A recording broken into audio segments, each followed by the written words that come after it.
Em 2018, foram registrados 145 mil casos de violência contra a mulher no país, segundo os dados do Ministério da Saúde. O levantamento revela que 70% dos casos ocorreram no ambiente familiar. Parceiros e ex-parceiros são os principais agressores. No entanto, os números representam apenas uma ponta do problema, já que essa violência apresenta alto índice de subnotificação. Para falar sobre o tema, recebemos Valéria Escarance, coordenadora do Núcleo de Gênero do Ministério Público do Estado de São Paulo. Olá, eu sou Joel Escara, seja bem-vindo. Está começando o Observatório do Terceiro Setor, o Olhar da Cidadania.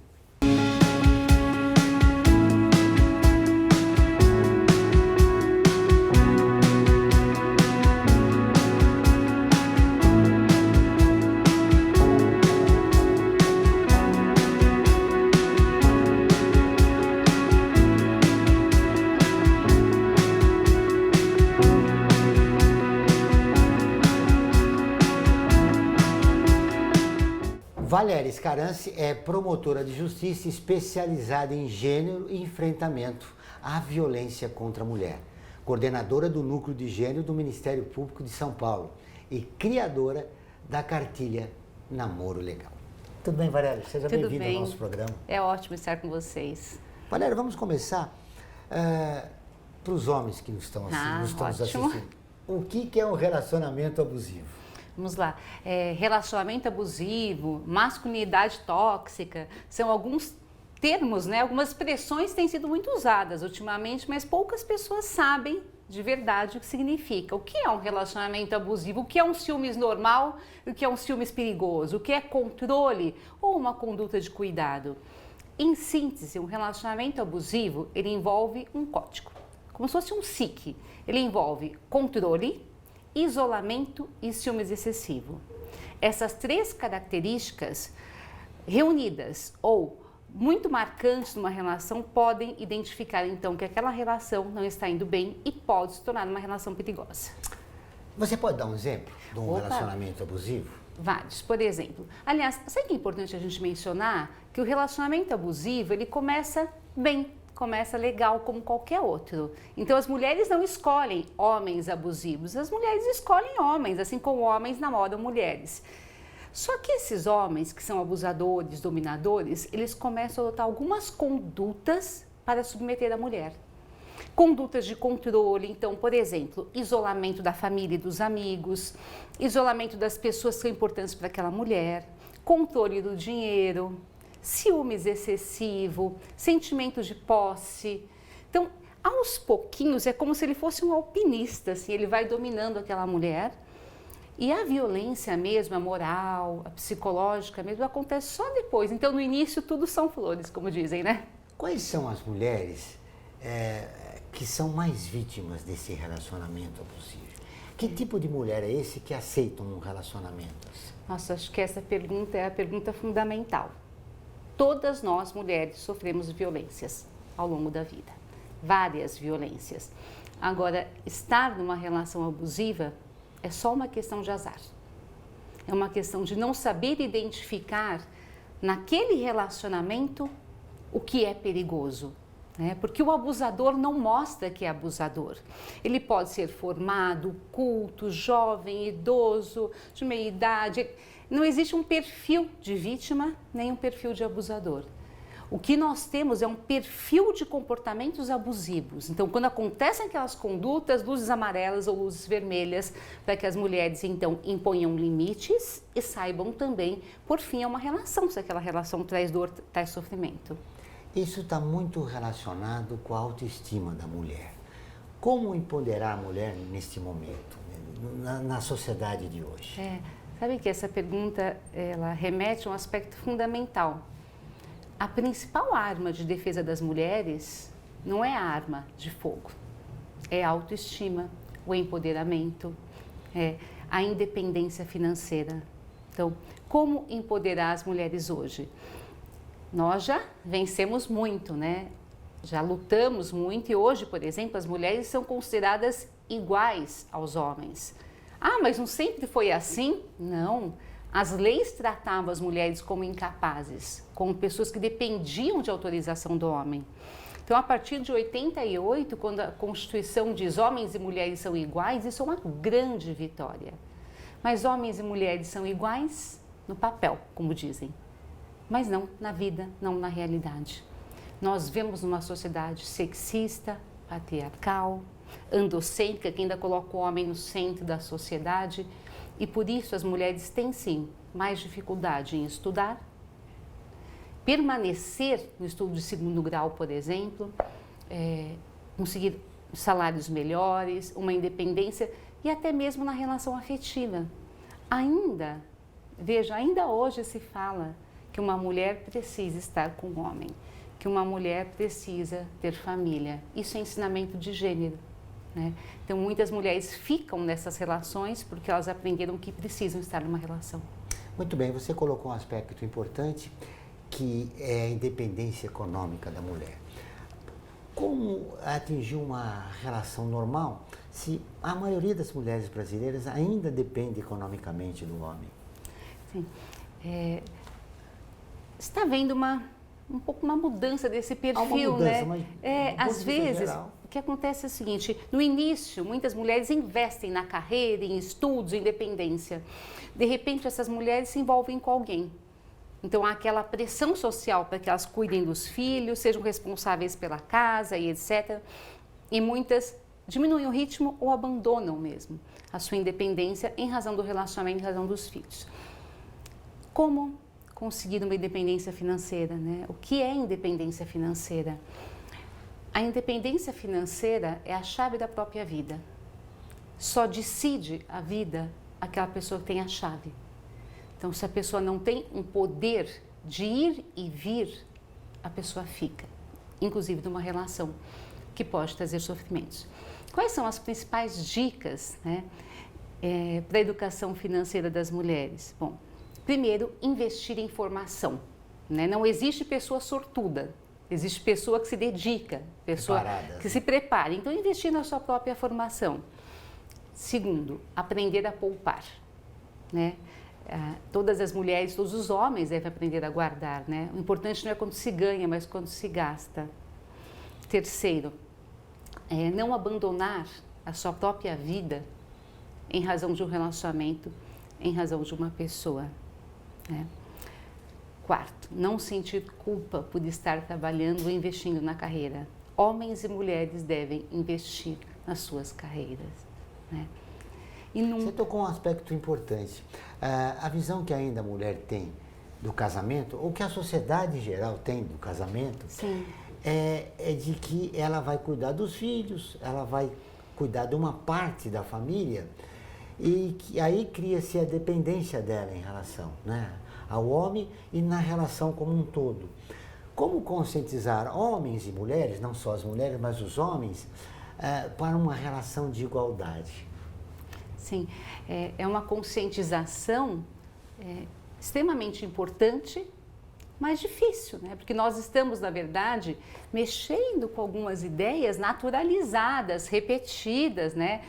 Por vezes em imagens, em mídia e etc. Então, de que a mulher nasceu para ser mãe, esposa, hoje já mudou um pouquinho, mas não mudou tanto, porque as nossas mentalidades ainda são formatadas por aquele modelo anterior. Como conscientizar? A escolha de um casal deve ser uma escolha racional, consciente. Então, assim, eu sempre digo assim, é importante ser apaixonada, curtir as relações, sim, mas as mulheres não podem esquecer que elas não são comandadas pelas emoções. Então, ingressar e sair de uma relação deve ser de uma forma racional. Então, conversar, casal... Mas construir uma relação é um pouco difícil, porque a base de uma relação é o amor, né? Que é uma coisa muito subjetiva, não tem nada de consciência. A paixão vem de onde você menos espera. Pois é, olha só, a paixão vem e é muito importante estar apaixonado, ter os sentimentos e tal, mas a paixão não pode levar à perda da razão. Verdade, você tem razão. Todas as terças e quintas-feiras, ao vivo, às 14 horas, tem programa de rádio Observatório do Terceiro Setor, onde recebemos especialistas que, junto com os ouvintes, debatem os principais temas da atualidade e do terceiro setor. Você pode vir pela Rádio Trianon AM 740 em qualquer lugar do mundo, pela internet, do seu celular, computador ou tablet, pelo link que aparece na sua tela. Voltamos depois do intervalo.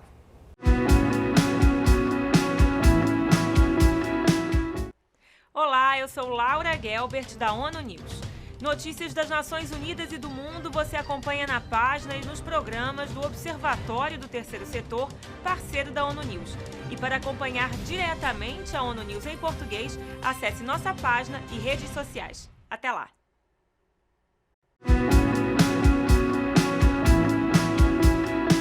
Voltamos com o Observatório do Terceiro Setor. E agora, vamos para o quadro Você Conhece? A brasileira que treinava no Rio Tietê vendeu café para poder ir para as Olimpíadas de Los Angeles e competiu com um uniforme emprestado. Mas entrou para o Hall da Fama Internacional da Natação, fazendo parte dos 10 melhores nadadores Master do mundo. Maria Emma Lenk. Você conhece?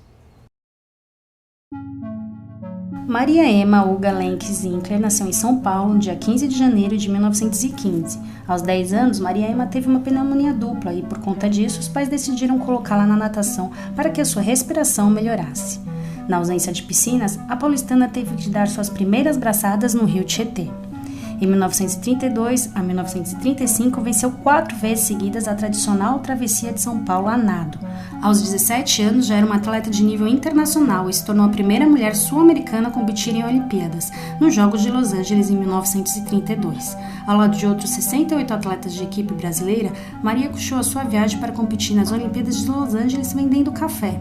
O que valia era o conceito do amadorismo. Eu competi com um uniforme emprestado que tive que devolver quando as provas acabaram, lembra Maria Emma. Não conseguiu ganhar medalhas nas Olimpíadas, mas é considerada pioneira na natação moderna e foi a responsável pela introdução do nado borboleta, quando nadou nos Jogos Olímpicos de Verão de 1936 em Berlim em uma prova de peito. Nas Olimpíadas seguintes, realizadas em Berlim em 1936, estava de volta, desta vez acompanhada por mais 3 nadadoras. No ano de 1939, durante a preparação para os Jogos Olímpicos de Tóquio, ela quebrou 2 recordes mundiais individuais, nos 200 metros e nos 400 metros peito. Ela foi a primeira brasileira a quebrar tal recorde. Os planos para as Olimpíadas de 1940 tiveram que ser interrompidos pela ocasião da Segunda Guerra Mundial, gerando uma grande decepção. Ela era a grande favorita a ganhar a primeira medalha de ouro olímpica de mulheres brasileiras em esportes individuais. Tal feito só foi realizado 68 anos depois pela saltadora Maureen Mauldin, nos Jogos Olímpicos de Pequim. No início dos anos 40, ela foi a única mulher da delegação de nadadores sul-americanos que excursionou pelos Estados Unidos. Maria Lenk quebrou 12 recordes norte-americanos e aproveitou sua estadia para concluir o curso de Educação Física na Universidade de Illinois, em Springfield. Em 1942, ajudou a fundar a Escola Nacional de Educação Física da Universidade do Brasil, a atual Universidade Federal do Rio de Janeiro. Era também membro vitalício da Sociedade Americana de Técnicos de Natação. Maria Emma foi uma das principais nadadoras brasileiras, tendo sido a única mulher do país a ser introduzida no Hall da Fama da Federação Internacional da Natação, a FINA, em 1988, quando foi homenageada com o top 10 da entidade máxima do esporte, por ser uma das 10 melhores nadadores masters do mundo. Em 2003, após 3 anos de pesquisas, lançou o livro Longevidade e Esporte, onde mostrou os benefícios trazidos pelas práticas de esportes. Até os últimos dias de vida, nadava a cerca de 1.500 metros por dia. Maria Emma faleceu no dia 16 de abril de 2007, aos 92 anos. Que história incrível da Maria Emma. É pena que a maioria das mulheres brasileiras não tem acesso a uma história, né, de tantas realizações. Sim, achei interessante porque ela foi incluída no Hall da Fama justamente no ano em que homens e mulheres passaram a ser iguais na Constituição. Então, quer referência melhor do que essa, né? Uma mulher conquistando tantos espaços? E ela poderia ser um exemplo, né, para as mulheres brasileiras que desconheciam a sua trajetória exitosa na vida, né? Não, com certeza. Os pequenos exemplos e os grandes exemplos estão aí no nosso dia a dia, né? E servem de inspiração para muitas mulheres. Então, mulheres hoje que estudam, que conquistam espaços antes nitidamente masculinos no futebol, por exemplo, em empresas, na sociedade. É muito importante olhar e se inspirar, né? Bons exemplos para serem seguidos. É verdade. A gente tem que lembrar que as mulheres representam a maioria das pessoas que são responsáveis pelas famílias no Brasil, né? Elas que comandam economicamente, né, as famílias, apesar de ganharem menos, né, do que os homens. Sim. Voltando ao nosso tema da entrevista de hoje, qual é o perfil da mulher que escolhe um relacionamento abusivo? Nós estávamos falando há pouco sobre a paixão, né? Mas a paixão pode ser controlada ou não. Uma das questões que mantém as mulheres em relacionamentos abusivos é essa associação de paixão com ciúmes excessivo, uso de força, aquele mito de que a pessoa apaixonada ela é um pouquinho violenta, ela é controladora, de que isso é natural. Então, aos poucos se naturalizou a ideia de que o amor é um pouquinho violento e tudo bem. Não, não tudo bem, né? Controle, sinais de violência, rebaixamento, quando a pessoa age para derrubar a autoestima do outro, então isso é uma relação abusiva. Agora, quem são essas mulheres, né? E por que elas ficam nas relações? Acho que as pessoas que conhecem mulheres que sofrem violência ou já ouviram falar, sempre nos fazem o mesmo questionamento. Por quê? Por que uma médica? Por que uma delegada? Por que uma promotora? Por que uma mulher independente, entre aspas, aceita a violência? As mulheres ficam numa relação violenta não por escolha, mas porque não conseguem sair. Existem muitos fatores que justificam essa permanência, como, por exemplo, vergonha, medo, dependência emocional, falta de consciência em relação à violência. Normalmente, as mulheres só percebem a violência quando elas têm uma marca grande física no rosto, por exemplo. Até então, elas ficam em dúvida se o homem é violento ou não. E até mesmo essa alternância de comportamentos. Um homem violento não é violento, carrasco o tempo todo. Tem hora que ele é violento e hora que ele é extremamente gentil. Isso se chama ciclo da violência. A violência ela é sempre cíclica. Então, primeiro, o agressor, o homem violento, o dominador, ele começa a ficar tenso, é a fase de tensão. Depois ele explode, pratica a violência e depois ele pede perdão e muda o comportamento. Normalmente as mulheres acreditam nessa mudança e permanecem com os homens. Mas essa espiral se repete e se repete. O fato dela tentar construir um novo momento nessa relação, apesar de agredida, ela mostra aqui um perfil de aceitar uma situação de violência. É porque ela já viu a mãe ser agredida, ela já viu algum parente, ou seja, há um aspecto cultural nesse problema? Sim, um dos fatores é justamente o cultural.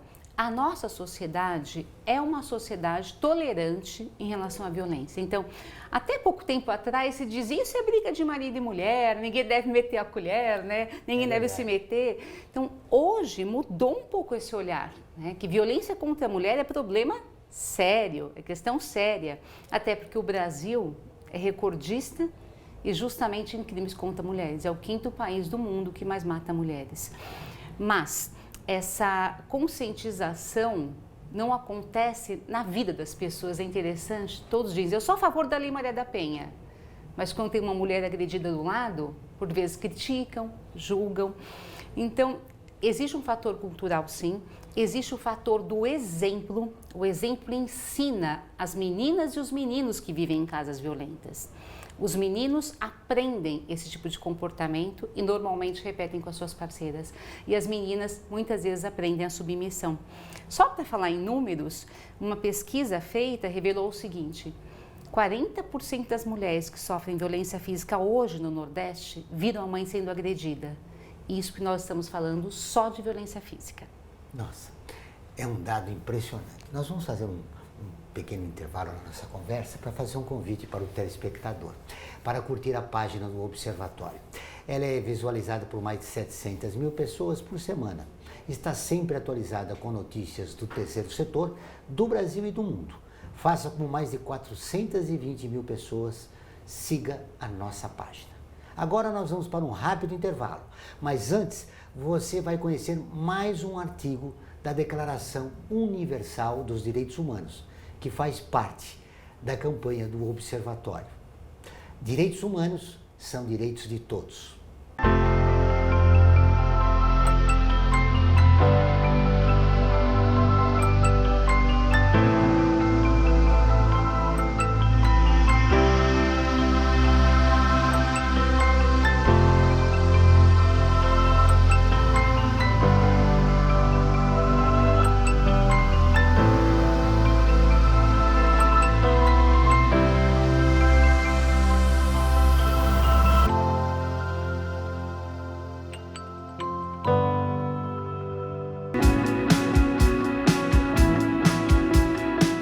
A FIA é muito mais que uma escola de negócios. É graduação, pós-graduação, MBA, mestrado e consultoria para empresas. Isso faz diferença. Conheça a FIA.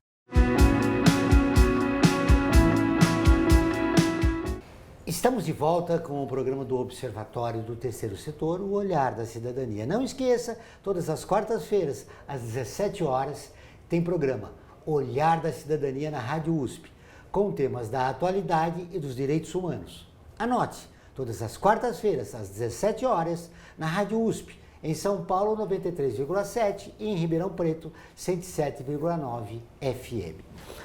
Muito bem, Valéria. Nós falamos do perfil da mulher que sofre agressão. E quem é o homem que agride? E por que agride? Vamos lá. O homem que pratica violência é um homem comum, como qualquer outro homem. Não existe nenhuma relação entre idade, condição econômica e nível de instrução com a violência. Olha que coisa interessante está falando. Existe um preconceito da sociedade. Sim. Que os homens da população de baixa renda, por terem pouca escolaridade, agrediam mais as mulheres, mas não é verdade. Não é verdade. A violência, infelizmente, é democrática, né? Ela pode estar em muitos lares, de muitos bairros, de muitas condições. Na verdade, o homem que é violento e dominador, em regra, ele aprendeu em casa, na sociedade, na comunidade ou na própria família. Ele repete um padrão de amor aprendido. Então, é assim que o homem age. Então, por isso que ele age dessa maneira. Existe até estatística sobre isso, por exemplo, dos jovens que se reconheceram praticando violência hoje. Quase 70% viram o pai fazendo exatamente com a mãe. Então, mais uma vez, é o exemplo que ensina. Não adianta um discurso de respeito quando em casa, na sociedade, na comunidade, existe desrespeito. Por isso, a informação é a principal estratégia para se enfrentar a violência. Falando de exemplo, nós estamos falando de filhos também, né? Nós falamos das filhas, mas também os filhos repetem o padrão. Se nós não pensarmos nos filhos da violência, a nossa sociedade, daqui muitas décadas, vai continuar sendo uma sociedade violenta. Você levantou um aspecto importante. A gente fala da violência na sociedade, todo mundo tem uns momentos que nós passamos normalmente, mas a violência dentro da família, que já está institucionalizada e que é praticada por pais, filhos, mães, e acaba se tornando a grande violência da sociedade. Ninguém analisa que a origem do problema pode estar na própria família. Sim, então, muitas pessoas falam genericamente sobre violência, mas não analisam a sua conduta, a sua casa, a sua postura, né? Normalmente, o que ensina a violência, quem ensina a violência é a família, né? São pessoas próximas. Eu me lembro de um processo, citando rapidamente, de um jovem que tinha agredido a namorada violentamente. E quando eu perguntei na audiência se ele tinha algum antecedente, ele falou: tem um probleminha, eu matei o meu pai. Eu falei: nossa, matou seu pai? Ele disse o seguinte: não, doutora, eu matei meu pai porque ele batia na minha mãe. Ou seja, ele aprendeu um padrão de amor. Mas quando ele ama, ele repete o único padrão que ele aprendeu. Então isso é muito forte. Nossa, que você colocou um exemplo muito importante. Quando o homem é refém daquele perfil violento que ele recebeu como formação, né, na sua vida. Como o homem que está nos assistindo pode se livrar deste perfil, né? Às vezes o homem não quer agredir, mas ele também é acompanhado na vida, no cotidiano, por piadas machistas, Sim. Por referências que a mulher que se ama tem que bater, enfim, toda uma estrutura voltada para influenciá-lo a assumir um papel, né, de agressor. Sabe, quando a gente fala de masculinidade tóxica, é uma masculinidade que coloca em perigo não só as mulheres, mas também os homens. Se é verdade que a maioria dos homens que morre na rua, é verdade que essa maioria de homens, ela é morta por outros homens, normalmente em disputas de poder, né? Porque homem que homem não apanha na cara, homem que homem dirige rapidamente, homem que homem não aceita isso, defende essa mulher, etc. E essa masculinidade tóxica também mata a mulher dentro de casa. Por quê? Homem que é homem não aceita desaforo, homem que é homem não aceita um não, homem que é homem impõe poder ou tem uma mulher e não está com uma mulher, o sentimento de posse. Como evitar isso? Refletir o que é genético, natural mesmo, e o que é ensinado. Por exemplo, O homem não é obrigado a ser super-herói. Ele não é obrigado a ser o único provedor da casa. Homens podem e devem falar sobre sentimento. Aí está a dificuldade do casal, né? O homem dividir Sim. as responsabilidades com a mulher de uma maneira igualitária. Sim, quando nós falamos em dividir responsabilidades, não é ajudar a lavar a louça, né? Eu lavo, até lavar a louça, mas é entender que aqui é como se fosse uma empresa, todos trabalham por aquela empresa chamada casa. Então todos contribuem com o dinheiro, todos ajudam, dividem as tarefas. E um aspecto importante é a questão do sentimento. Homens muitas vezes não falam de sentimento. Homens não expressam sentimento. E por quê? Porque isso é associado à mulher, é um sinal de fraqueza. Então, se nós repensarmos esses padrões, essas algemas invisíveis em relação aos homens, nós estaremos também tornando a sociedade mais justa, tolerante para os nossos filhos, para os homens e para as mulheres. Preocupada com esse assunto, que você já vem há alguns anos, né, envolvida com ele, no teu trabalho, você criou uma cartilha Namoro Legal. Qual foi a sua principal preocupação com esta cartilha? Eu vou mostrar, essa cartilha aqui, Namoro Legal. Tem várias dicas de namoro. Qual a preocupação com essa cartilha? Nós percebemos que os jovens sofrem violência cada vez mais cedo. E essa violência tem evoluído para a morte. Só que uma pessoa apaixonada não quer falar sobre violência, sobre agressão, não se considera vítima. Ela quer falar sobre namoro. Então, nós fizemos uma cartilha lúdica, agradável, com 7 dicas sobre namoro, que na verdade falam sobre os estágios de dominação, mas sem falar em violência, sem falar em vítima, sem falar em agressor. A estratégia é falar sobre violência sem mencionar violência. Muito bem, rapidamente, 7 dicas. A primeira, confie na atitude e não nas palavras. Ou seja, a escolha não pode ser só com o coração, a escolha deve ser com a razão, observar a conduta da parceira e do parceiro. Seu espaço é só o seu. Essa é super importante, mencionar que existe um território de segurança para as pessoas, família, amigos, o que você gosta de fazer, o seu dom, quem é você. Muito bem, tem o código da boa namorada, a chave da sua vida. A chave da sua vida fala de independência, ou seja, não abandonar a sua vida por outra pessoa, porque só entra e sai de casa quem tem a chave, só decide a vida quem tem a chave da vida. Essa dica é importante. As mulheres têm que ter teus próprios sonhos, né? Ter uma vida, ter aspirações e não ficar na dependência do companheiro, Exatamente. Não é isso? Não vá morar na lua. Pois é, a gente fala de isolamento aí, porque quando a paixão bate, a pessoa quer ficar com o namorado, com a parceira só. Só que é importante não se afastar da sua base aqui na terra, do seu território de segurança. Saia dessa montanha russa de emoções e sinto. Fera não vira príncipe com seu amor. Essa última dica, bom, a montanha russa de emoções fala da violência psicológica, essa alternância. Um dia o relacionamento está ótimo, outro dia péssimo, né? E sempre o dominador ou a dominadora, eles culpam o parceiro ou a parceira por sua explosão. E a dica de ouro é a última. Fera não vira príncipe com o seu amor. O que significa isso? Que o amor não transforma o caráter das pessoas. O amor não transforma a fera em príncipe. Sentiu medo, está em perigo, liga para a polícia, chama o resgate, liga para a Central 80, pede ajuda, conversa com alguém, porque nenhum amor tem esse poder mágico da transformação. Muito bem, você tem dados que mostram que a violência contra a mulher tem crescido muito, né, nas relações afetivas. Mas os românticos estão perguntando do lado de lá, puxa, nortear uma relação afetiva por 7 dicas não é um pouco frio? Onde se colocam os sentimentos aí?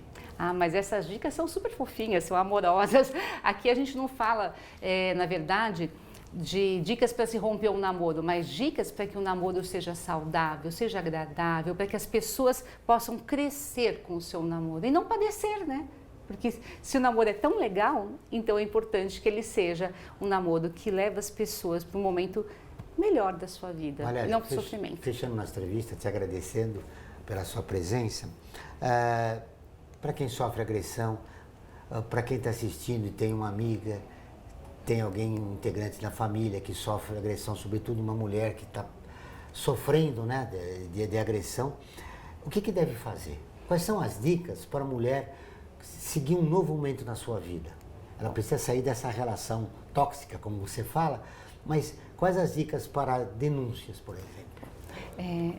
Para quem conhece uma mulher que sofre violência, a principal dica é ouvir, acolher, sem julgar e orientar, né? Não ser o dono da razão, né? Lição de moral não funciona com vítimas de violência. Então é acolher, estender a mão e mostrar os caminhos. Que caminhos? Procurar uma rede de atendimento especializada na sua cidade. Se a pessoa sente medo, procurar a delegacia de polícia, solicitar medidas de proteção, né? Não desistir, um passo de cada dia no caminho da libertação e contar com o apoio de alguém. Ninguém vence a violência sozinho. Para as novas gerações, existe um site na internet, né, que Sim, atende as mulheres. Sabe que para as novas e até para a minha geração e para outras gerações e para os garotos também, acesse a cartilha Namoro Legal, vocês vão entender essas dicas, repassem para as suas turmas, porque essa é uma campanha importante de prevenção à violência contra a mulher. Parabéns pelo trabalho e conte Obrigada. com o Observatório para divulgar. Muito obrigada. Até mais. O Observatório do Terceiro Setor fica por aqui. Todos os nossos programas de TV e rádio estão em nosso portal, acessado por mais de 3 milhões de pessoas de 173 países.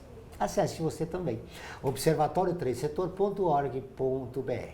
Contamos com você para lutar sempre na luta por uma sociedade mais justa, solidária, tolerante e sustentável. Até o próximo programa. Até.